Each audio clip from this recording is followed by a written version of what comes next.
আমরা মডেলিংয়ের সময় এই প্রবলেমটা অনেকেই ফেস করে থাকি, সেটা হচ্ছে ফেস ওরিয়েন্টেশনের জন্য। ঠিক আছে, এটা হচ্ছে ফেস ওরিয়েন্টেশনের জন্য। দেখেন আমি এটা এই ফেস ওরিয়েন্টেশন মোডে আছি ব্লেন্ডারে।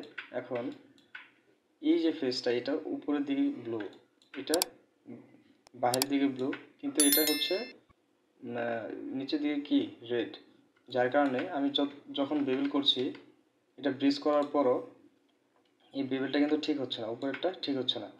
দেখেন আমরা যদি এটা ফেস মোডে গিয়ে শিফট জেড উপরের ফেসগুলো যদি সিলেক্ট করি, আর যদি শিফট জেড দিই, আমি শুধু উপরের ফেসগুলো ধরেছি।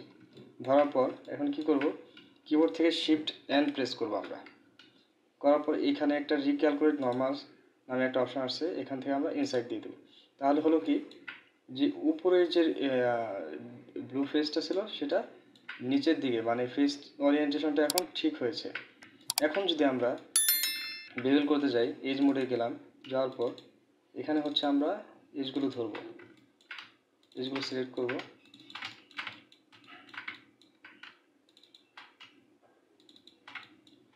এজগুলো সিলেক্ট করার পর এখন যদি আমি বেবেল করি, একটু খেয়াল করবেন, এখন কিন্তু কোনোটাই ভেঙে যাচ্ছে না। এই বেবেলটা খুব সুন্দরভাবে হচ্ছে, স্মুথলি হচ্ছে। ঠিক আছে, স্মুথলি হচ্ছে। এখন আমি যদি এটা অবজেক্ট মোডে গিয়ে এটাকে Ctrl+C প্রেস করি, তাহলে এটা কিন্তু দেখেন স্মুথলি হয়ে গেছে। তাহলে এই ফেস ওরিয়েন্টেশনটা আপনারা খেয়াল রাখবেন যখন আপনারা কোনো কিছু মার্জ করবেন। ঠিক আছে, কোনো ইন্ডিভিজুয়াল অবজেক্টের সাথে যখন কোনো কিছু মার্জ করবেন অথবা এক্সট্রুড করবেন, দেখা যেতে পারে যে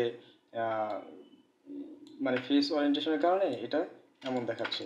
তখন আপনারা ফেস ওরিয়েন্টেশনটা ঠিক করে নেবেন, তাহলেই আপনাদের অবজেক্টটা আর নষ্ট হবে না। আশা করি যারা এই বিষয়টা জানতেন না তারা উপকৃত হয়েছেন, আর যারা নতুন জানলেন তারা ভিডিওটি শেয়ার করেন, কারণ অন্যকে এই ভিডিওর মাধ্যমে উপকৃত হতে পারে। ধন্যবাদ সবাইকে। আসসালামু আলাইকুম।